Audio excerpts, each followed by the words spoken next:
Hi. Okay. I'm Monk, And I'm Stoker. and we're going to babble about off-grid communications with Android. So, there's us. Two email addresses for both of us. One is corporate, one is not. Depending on your question or what you want to talk about, pick which one to email us. We both work at MITRE. It's a FFRDC funded to do R&D along with quite a few other things. You probably know us because we do CVE, but we don't actually have anything to do with that. Okay. Too long didn't read. We're dropping source. It went up around midnight last night, so if you get bored and want to walk out, if I babble too much, which I tend to do, source is up. Grab it and have fun. That's really what we're here to do, is evangelize MASH. Yeah, so I start babbling. First off, there's a lot of people that have played with MASH over the years. We will mention some of them. If you do MASH and we do not mention you, please don't get pissed off at me. Email me instead and let me know. It's something that people play with and then they give up, and then they play with and then they give up. And we try to catalog some of the work that's been done, but there's a lot out there of half-baked projects, full projects we don't know about.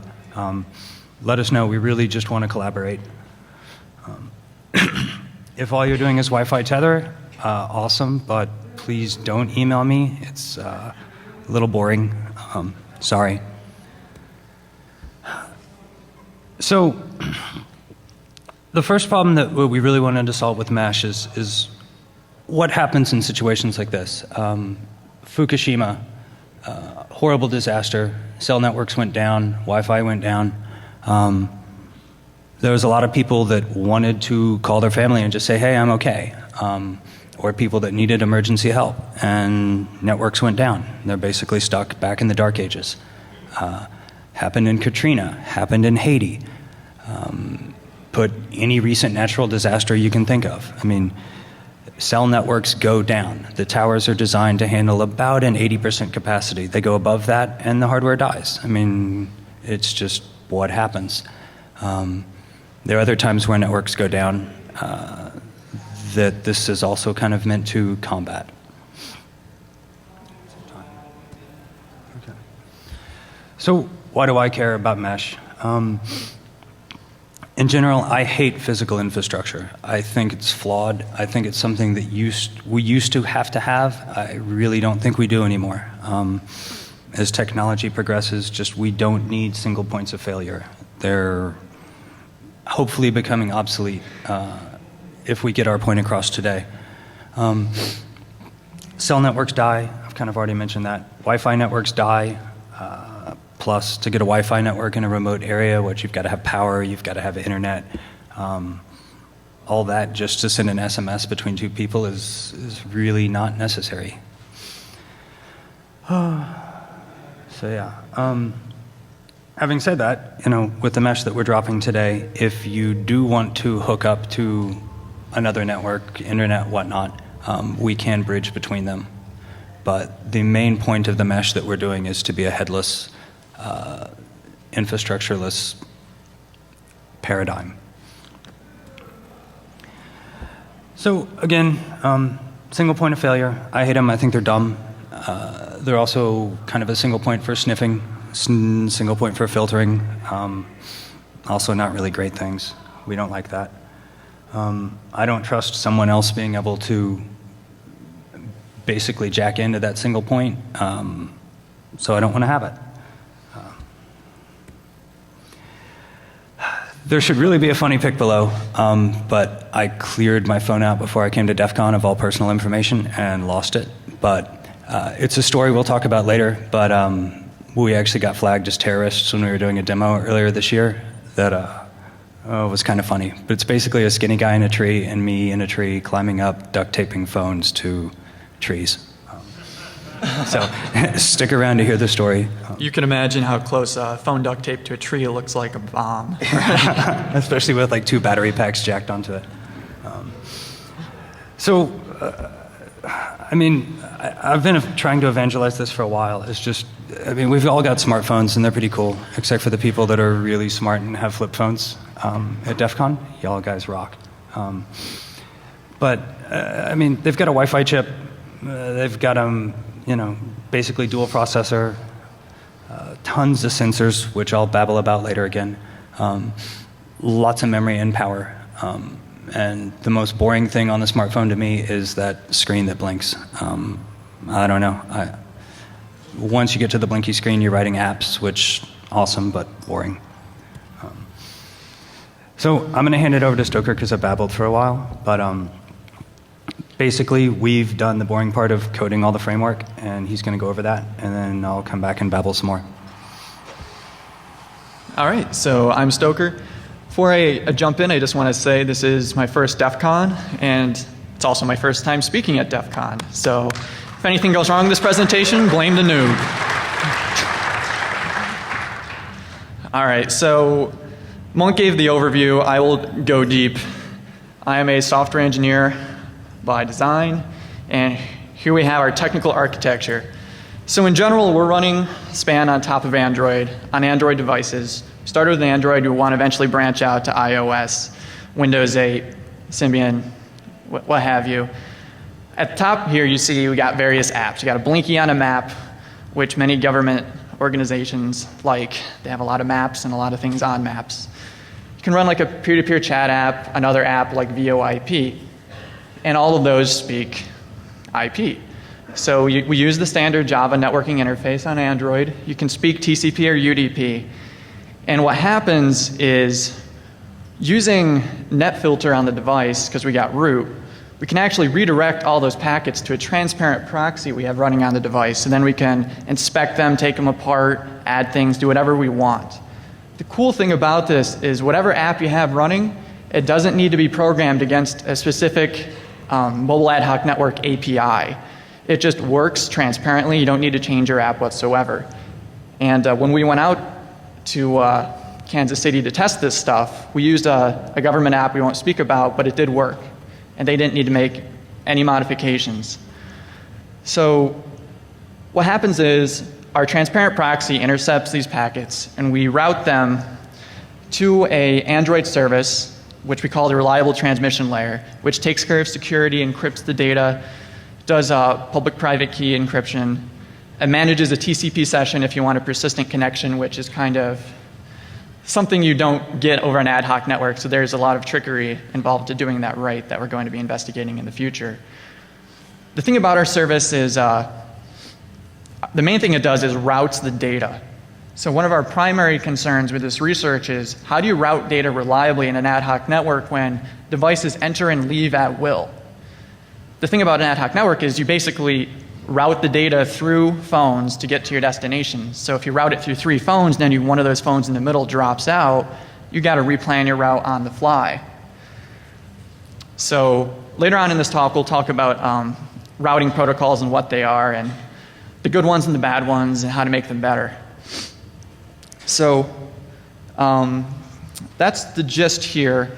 There are 2 kinds of routing protocols we'll get into, and our goal is to develop this framework to support any number of routing protocols as long as you implement them to work with our API. So under the hood, they're just plug and play, change at will.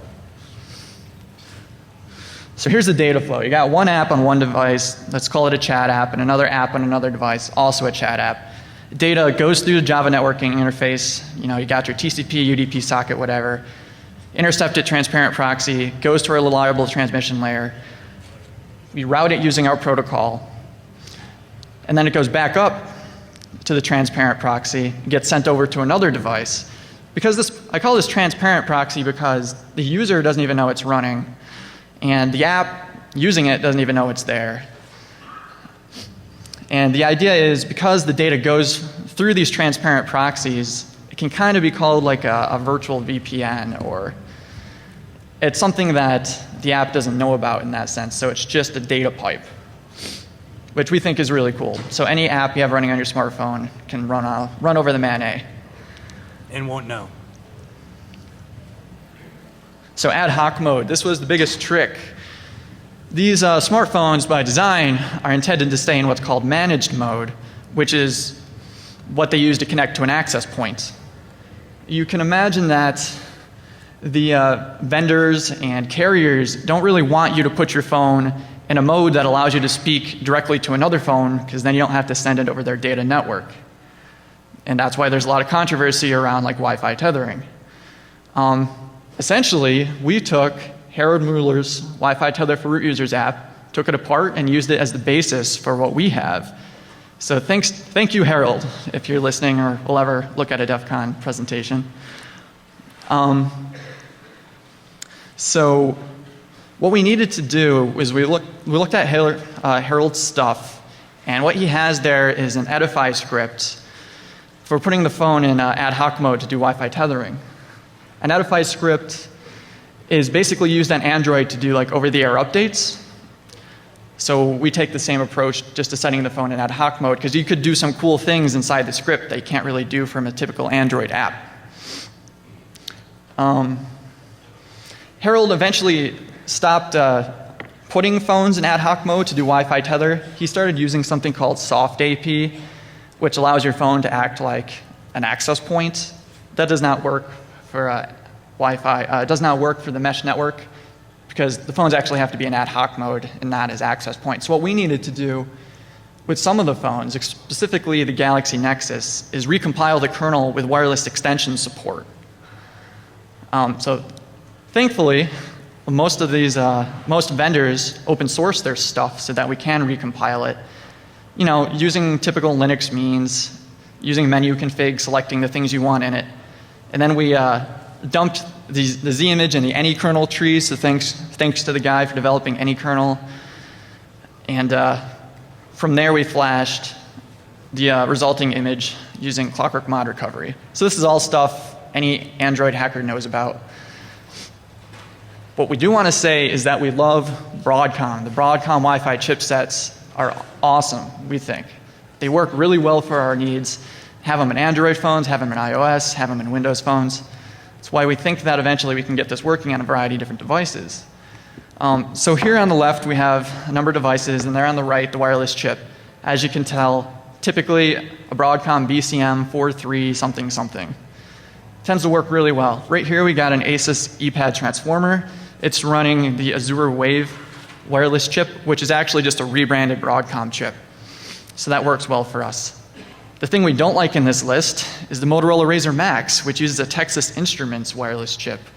And we tried hacking at that for a while, but for the sake of time, we kind of gave up. So we currently don't support Motorola devices. Once we got the right chip, we need to make sure it has wireless extensions support. So then we can use IW config to set it in ad hoc mode. Galaxy Nexus doesn't have it. That's why we had to compile it in the kernel. The ePad didn't have it. We had to compile it in the kernel. But the Galaxy S2 did, and the Nexus S4G did. So that was awesome. So just a little note to the vendors, please leave wireless extension support in your stuff, or provide your kernel source to the community so then we can add it back in. I would appreciate that. All right, so here was an interesting pitfall I ran into.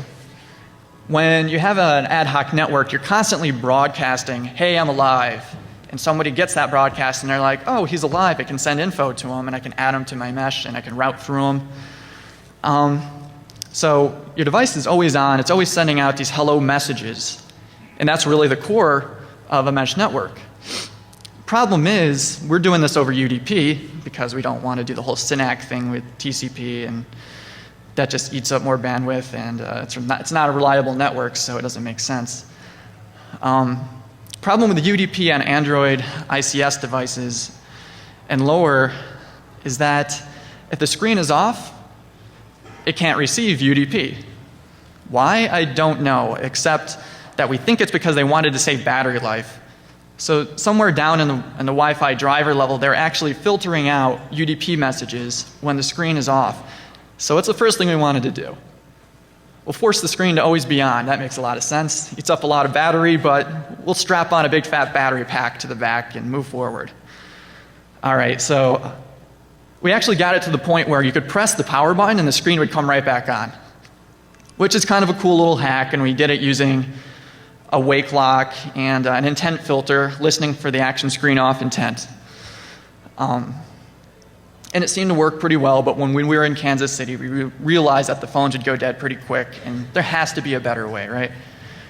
So the second approach, you can actually set this flag so that the Wi-Fi kernel doesn't do that filtering anymore, which is awesome. I'm glad I eventually found this, but I wish I found it like 3 days earlier.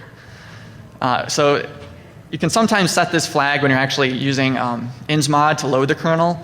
Some kernels don't have this flag settable via the command line, so you've got to actually recompile the driver. So we recompiled the driver. And I'll pass this slide off to Monk. Awesome. So now we basically have the devices ready to go into ad hoc mode. They're in ad hoc mode. We should be able to actually create a network. Okay, problem solved. Now routing packets in fast-moving dynamic devices, that's painful. We'll babble a little bit more about this now. Basically, we are going to talk about 2 open source projects that are doing ad hoc routing, and then our headaches with writing another 5 or so, and where we are. Yeah, so this slide should really not be needed, but if you're asking why you need a network and why you need a routing protocol, there's your list, and please don't email me. All right, so ad hoc network routing, what is it? How does it happen? What are these things called Batman and OLSR? Let's get into it a little bit. All right, so this is a node graph. Basically, each node is a phone. They could talk to each other.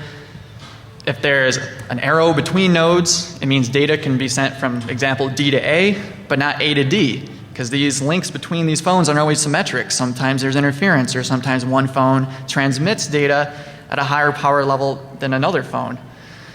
So you got to manage all of this in your mesh, and it affects your routing algorithm. In the middle, we show a one-hop route, A to B.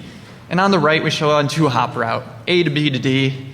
And you can keep chaining these nodes together to expand the range of your network. You just keep sending data through relay points. Specifically, we tested it, and 2 Android phones, say a Galaxy Nexus to a Galaxy Nexus, you can send information over the span of about 150 to 200 feet. And we had bumped up the transmission power to 32 dBms, which is the most they can support. We're actually thinking about taking off the back panel and hooking up a patch antenna to see if we can get more range. Essentially, these things are turning into little tiny push-to-talk radios, which is kind of what we want. So OLSR, what is this? Optimized Link State Routing Protocol. This is the most popular ad hoc routing protocol to date. It's built into a lot of router firmware directly. So if we're using OLSR on smartphones and your router supports it, such as DDWRT, you can just add that router to the mesh, which is nice. It's actually an RFC. It has a lot of support. It's been out for a while. It's not the best, we think, and we'll go into why.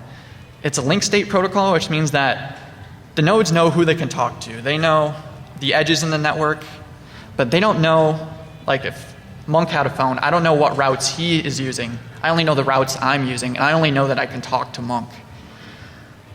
And the problem with this is that each node has to calculate a route to every other node in the mesh. If there's tons of nodes in the mesh, you're going to spend a lot of time churning on that data. It's proactive, and this is one of the most important things in an ad hoc network, is proactive versus a reactive network. Proactive is where you plan your routes in advance. So when you send data, the route is there, you blast it off.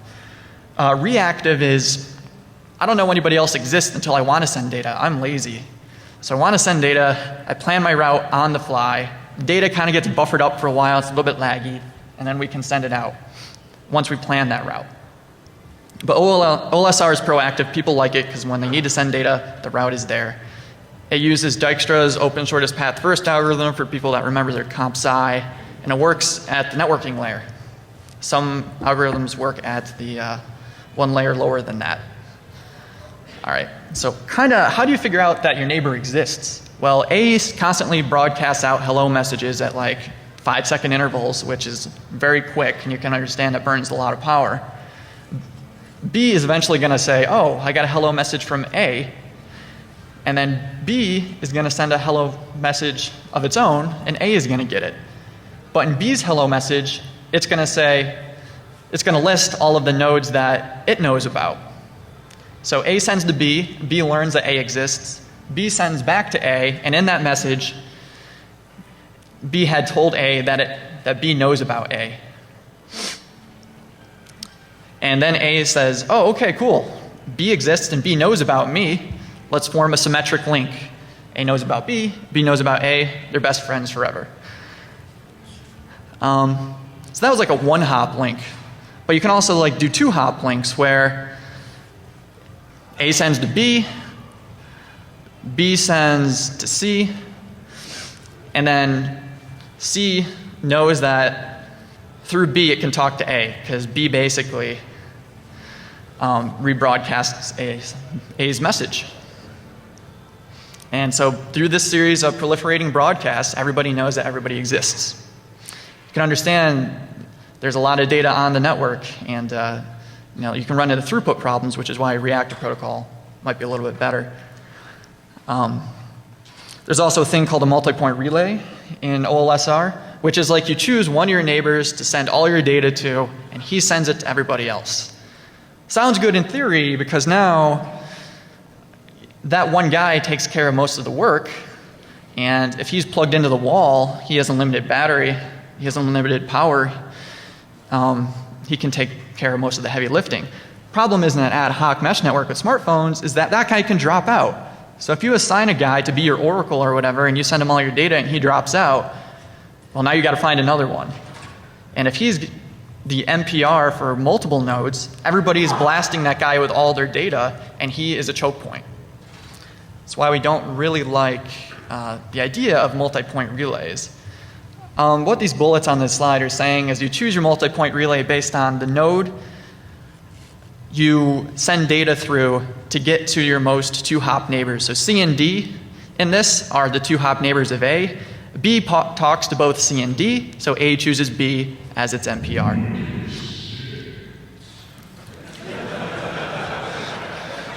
Wow, I wonder what's happening over there. Okay, OLSR, pros. Not everybody shares everything. Most of the topology jumps, most of the information about the network is only shared between the NPRs, and that's kind of the reason they came up with them, is to try and reduce the amount of data dumps of topology, which are quite large. And there's been incremental improvements, but NPRs are choke points, and even though each node plans an entire route in advance, it knows all the hops it needs to go through to get to its destination. When you send that data to the next step in the route, that next guy, he can do whatever he wants with it. He can use a completely different route. So why would you plan your whole route when as soon as I pass it off to Monk, he plans a whole new different route? It gives you the warm fuzzy knowing you can get data from point A to point B, but after you send it to the intermediary step, you don't really know where it goes. You don't know how it gets there. So Batman. Batman is an advance to OLSR, and it was designed by the same guys behind OLSR. Came out in 2006. No single point has all the data, no NPRs. Each node still sends out messages, hey, I exist. But what's cool about this is that you keep track. So if I send out a broadcast and that hops through multiple nodes, the node that eventually gets it knows how many hops that broadcast had to go through before it received it. So if A sends out a broadcast and I get A's message and A went through 20 hops, and A sends out a message and I get that broadcast through a different means, through only 10 hops, I know the best route to use, the one that only took 10 hops, not 20.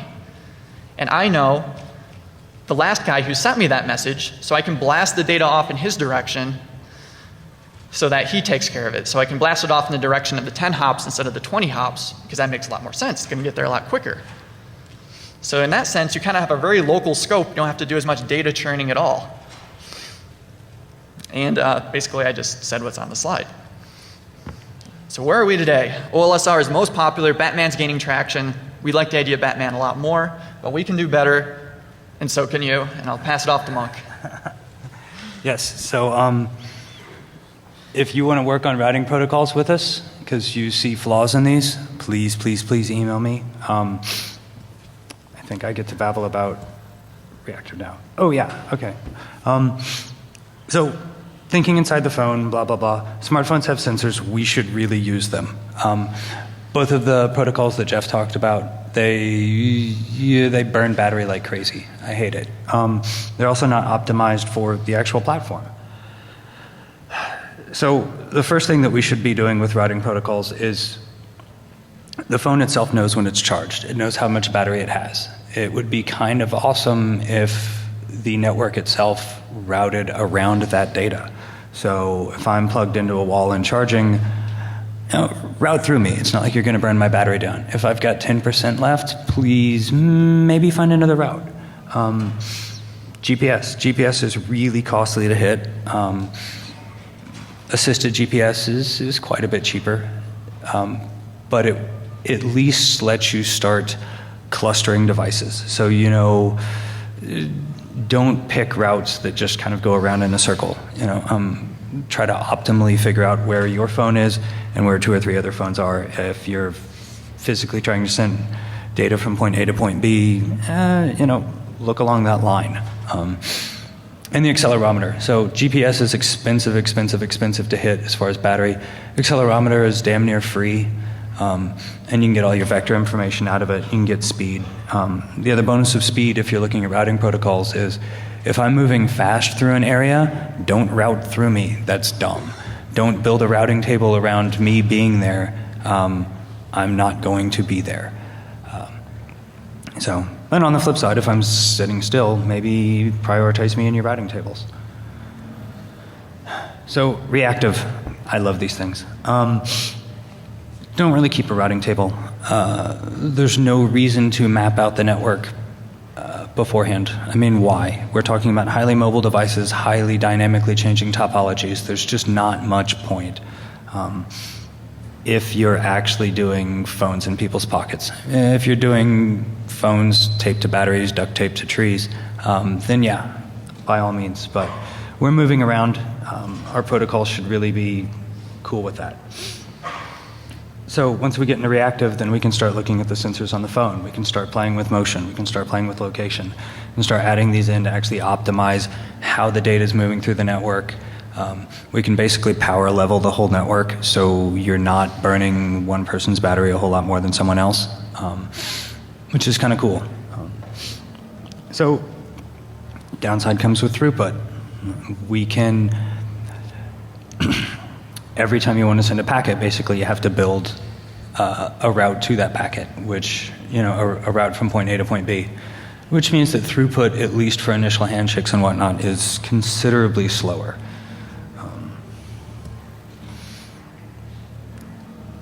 Okay, so delay tolerance, which is really, really, really what I love. There's a lot of times that we are doing network communications where we don't need real-time data flows. I mean, if you're doing voice over IP, yeah, you do. But I actually looked at this RFC, which I love. And you can look it up if you don't recognize the number. It was an April Fool's one that I actually thought was really cool. It's basically taking phones and saying, I want to get a packet to someone else that I'm not connected to on the mesh, but I know a lot of phones. And so let me send my packet to those phones, and when those phones move around the environment, they will hit another phone, that phone will hit another phone, and finally your data will get from point A to point B, even though there's no network connection in between. It's using humans as carrier pigeons, which is fun, but really, really laggy, obviously. But it does expand the scope of your network when you don't have one. It also adds some interesting things that we'll get to at the end. So, okay. Scale, most of the projects that we've talked about already, Batman does a lot better. OLSR, if you're dealing with the physical products that are being sold on the market right now that support OLSR, they actually scale really, really well. The Android and iPhone implementations that we've seen don't. What we've seen, like 20 to 40, we hooked up 40 phones. Yeah. But I think the limit that we've talked to anyone is about 200. It's not really useful. I'd like to see the thousands. or the tens of thousands. We should be able to get there, but I don't think we can get there with what's on the shelf right now, which is why we've been spending a lot of time on this. We should be able to scale a lot more with reactive, and if we mix the two, we should really be able to scale with no foreseeable limit. So that's all you. Okay, so you have your mesh. Phones can talk peer-to-peer, but maybe you want to use the internet, or maybe you want to bridge to a larger network. Well, this is really important for an application that we tested out, which had a central server. In a mesh network, you kind of want to avoid servers or any phones acting as a server, because if they drop out, well, then that service is gone. Or you want to try to make it redundant. That's my aside. So what we have is like some managed infrastructure, and we want to get the phones talking to devices on that managed infrastructure. And how did we do it? Well, all right, well, this is going to be a shameless plug for Alpha, but this is a wireless USB dongle that we have hooked to the USB port of this ASUS Transformer Prime. And what that does, it provides the Prime with a second network adapter. So it has its internal Wi-Fi, and it has an external Wi-Fi now. It uses its internal one to talk to an access point, and it's using the external one to talk to phones on the Man A, like this guy. This is the Galaxy Nexus. So because we have two network adapters on two different networks, we can bridge them. And basically, we just use IP forwarding between them. And all data that comes in to the ASUS over the mesh can now be sent out through the Alpha wireless USB dongle. And the mesh is natted behind the routing done on the ASUS. So essentially, you can kind of think of this like a VPN where, all right, ASUS is a gateway to the rest of the world. We have a cluster of phones. We have a mesh hidden behind the ASUS. It's natted. Well, let's say we have another ASUS in another state. Can we get the mesh on this ASUS talking to the phones in the mesh on the other ASUS? Yeah, well, because the internet connects them both. So if both ASUSes are bridging to the internet is it's basically our backhaul to send all that information from one ad hoc network to another. All right, so IP address assignment. Mesh networks, there's still a lot of open questions, and we would appreciate it if anybody here is an expert in this field and has some recommendations. There's a lot of white papers, a lot of college grads looking into this stuff. But IP address assignment, how does it happen on a managed network? Oh, DHCP. What is DHCP? It's a server. We don't like servers on an ad hoc network. So how do we send out IPs? Well, you can do it statically, which is going to work. But what if two phones assign themselves the same IP? Well, then you run into all sorts of problems. Can we generate a unique IP based on the phone MAC address, IMEI, other sorts of information unique to the phone? That's an option. So this is still like an open question. And right now we do it statically, but in the future, especially next year, we're going to be looking into alternative means. One thing I do want to say here is, if we get to the last slide, there's this mesh network in Germany called Freifunk, and they do IP address assignment by having people register on their web page, and then they just give you an IP. So we kind of want to avoid doing that. All right, security. How can you secure the mesh network? Well, this is still an open question, and we're still looking at the best ways to do it. But one of the ideas we had is, well, maybe we can exchange, a symmetric key by doing a bump and using NFC. So let's say it's a crisis situation. Cell towers are down, there's an earthquake, whatever. Volunteers show up to the Red Cross. They have their personal smartphones, and they want to set up their own mesh network to stay in communication with each other because the Red Cross guys aren't going to give them a radio. They don't have enough radios. So let's say I'm in the mesh and Monk wants to get in the mesh. How does he configure his phone to get into my mesh? Well, let's do a bump send that config file over to his phone. He knows the symmetric key, he knows the SSID, he knows the IP range, he knows all that stuff. It's in the config file. He hits go ad hoc and he's in. We like it to be that easy. We're also thinking instead of using a symmetric key, we can use public-private keys and do encryption that way. And we'd also like to encrypt the data in such a way that the backhaul, the internet or the bounce nodes that we're sending information through can't decrypt and inspect the data. So this is an off-grid network. Only devices in the mesh can look at this information. All right, so we talked about exchanging stuff via NFC.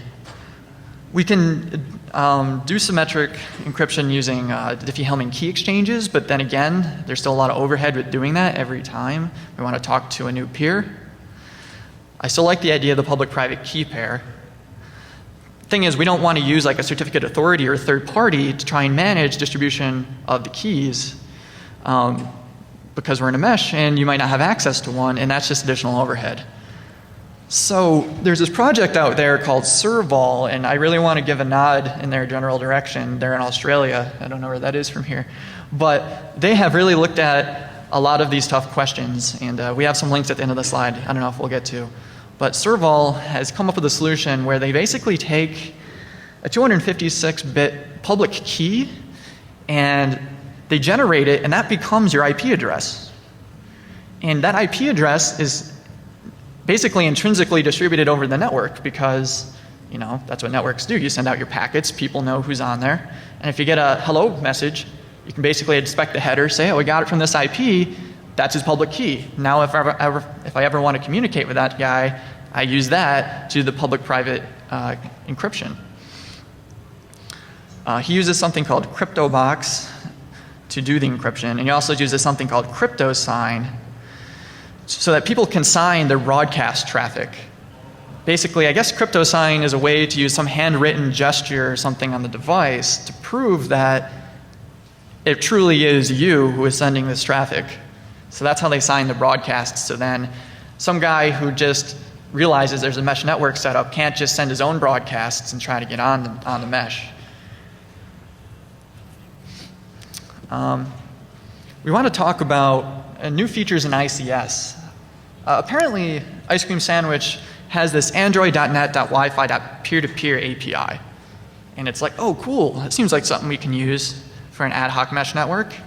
And it's supposed to be an implementation of Wi-Fi Direct, if any of you guys are familiar with that. Essentially, Wi-Fi Direct is supposed to bring this Internet of Things, or even your toaster can be in your mesh, to the present day. They're trying to get everything to be on the internet and everything communicating wirelessly.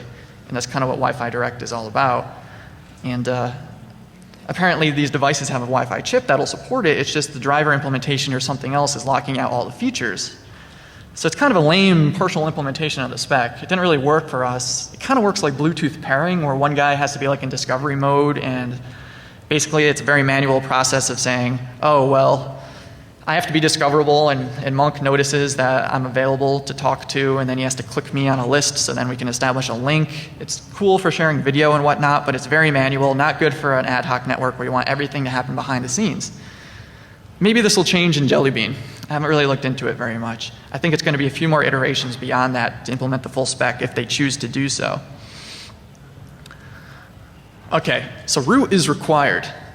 We have open sourced this stuff, but it's not going to work unless you have root. Your phone supports Wi-Fi or wireless extensions. Those are like the two prerequisites to getting this stuff working on your phone. Why do we need root? Well, because we modify IP tables so we can redirect packets to our proxy. And we do things at the low-level Linux networking layer to modify the routing tables, which also requires root access. You also need root to put the Wi-Fi chip in ad hoc mode for managed mode. So maybe to make this more palatable to people who aren't like we are, that don't do hacking in their spare time, we could try to wrap like an exploit up in the installer script that'll get root whenever needed. Yeah, there's a lot of issues with that, but it was an idea. It So like for an over-the-air install or something, you need to provide a way to get root on the fly dynamically. And once we did whatever we needed to do as root, we could drop out of it, but there's a lot of trust issues there. So we've talked about Android. I'll chat pretty quickly about the iPhone. Short answer is yes. BlackBerry, why? We poked at it. I kind of jumped on the playbook because it was QNX and that's kind of sexy. And maybe, but BlackBerry is just kind of mean. The Windows Phone, it seems to work. At least the OLSR portion, because it's Windows Phone, it runs Windows software. It was kind of like download from the internet and install. Arduino and gumsticks, both yes. The gumsticks are really fun to add to the mesh. Any box you're carrying in your bag will pretty much jump on the mesh right now, today. And your toaster, I guess if it's running Linux, sure. Basically anything that runs Java or C and has a, I guess I should also specify, has a network or a Wi-Fi card, we can get on the mesh. So iOS tends to be way more locked down than Android, and it's fun that way. But they also gave us these really cool Wi-Fi proxy stuff, basically in the iPhone configuration utility. So the main issue that we talked about earlier was trying to route all of the data that like any app, Facebook, Twitter, whatnot, are trying to actually push through the phone and grab that and say, you know, push through us instead. Android, we do it by injecting the proxy at that low layer. iOS, we can basically just force the phone to say, hey, use your internal proxy. So it's oddly easier because we can just pretty much hard code the APN and a Wi-Fi proxy to just point back to a different point on the phone. And we can do it all through this awesome tool that Apple gave us. So there's like no coding involved, which is really, really, really, really, really easy. And this is actually set up to deploy to multiple phones, so you can set it up once and then push to like 100,000 phones, whatever. We don't have that many. So what else is the mesh for? This coming year we're playing with security, and the other thing that I really, really am looking forward to is pushing the torrent protocol over the mesh. So let's say you're in a situation where you actually want to share data across all the phones, but you're not always guaranteed to get all the phones back to wherever you came from. If you use torrent, you can basically replicate all the data across the whole mesh network and use the mesh kind of as a RAID 5.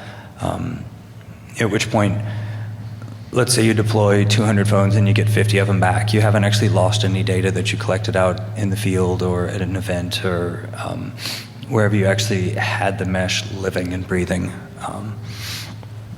And it kind of, I mean, a typical network doesn't really use all 100% of the bandwidth, so, and smartphones have a ton of storage, so we can pretty much utilize that. We've also played a little bit with actually doing multi-processing over the mesh, which is kind of cool, spinning threads off on different nodes. Played enough to know that it's possible, but haven't really poked past then. So we have a demo running. I jumped the gun, but we have like 3 phones, and they're all talking in mesh together, which is a lot of fun. Let's see if I can get some screen sharing action so those who aren't in the front row can actually see what we're doing. All right. Okay, so using the processing visualization engine, we are actually showing you now 3 nodes in our mesh. This Asus and 2 Galaxy Nexus phones. The blue dot represents the Asus because that's what we're doing screen sharing from, and you can see that there's a line between each pair of nodes, meaning there's symmetric link between them all. Not very exciting right now, but proves to you that we can do this. If I turned off one of these phones, one of those nodes will disappear. You can see they all have an IP, and really that's about it at this point in time.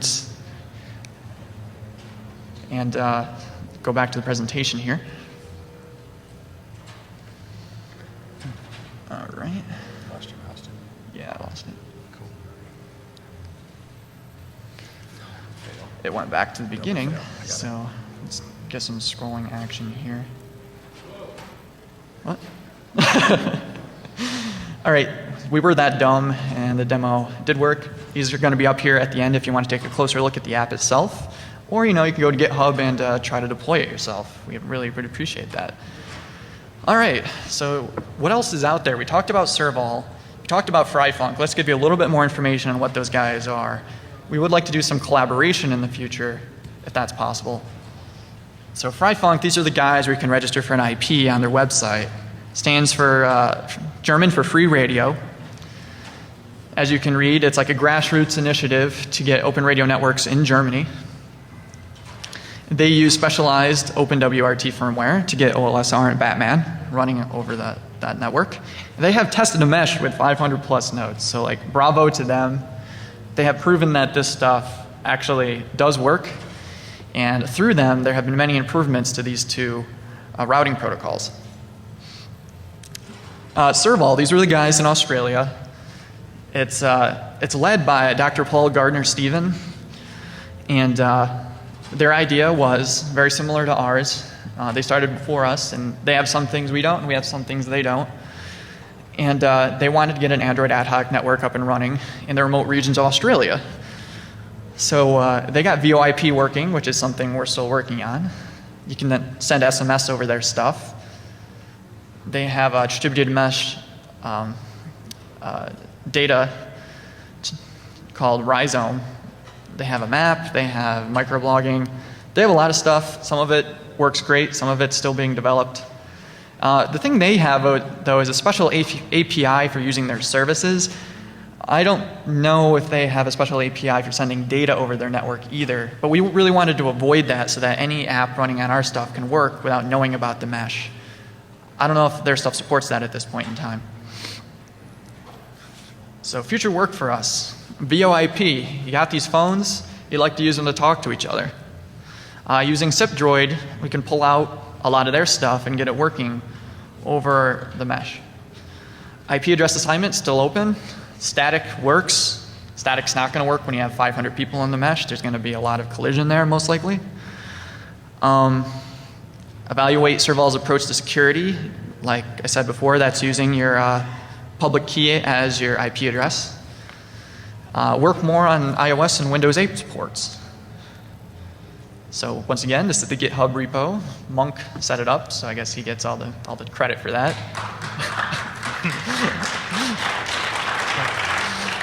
We got five things up there right now. We got a manager, which is the user-facing UI used to set up the mesh. The service runs in the background. You don't really see that.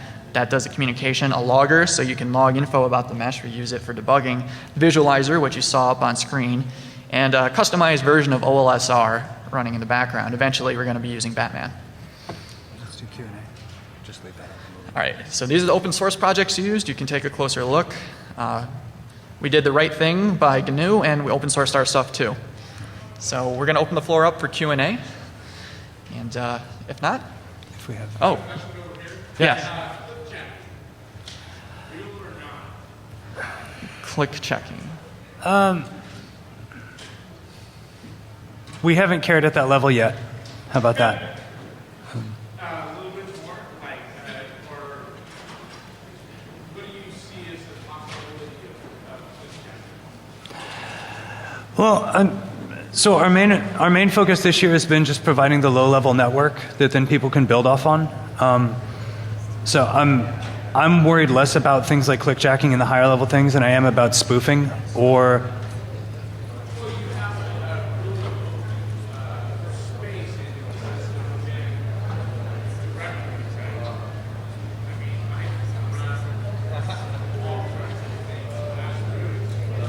Yeah. That's.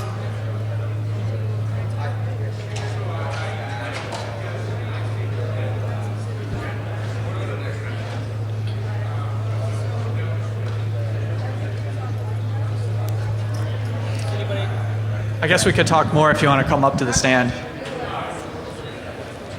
Okay. Anybody else have another question? If not, we'll take them over to Q&A number 4, and you can ask the questions there. Thank you. Thank you, everyone.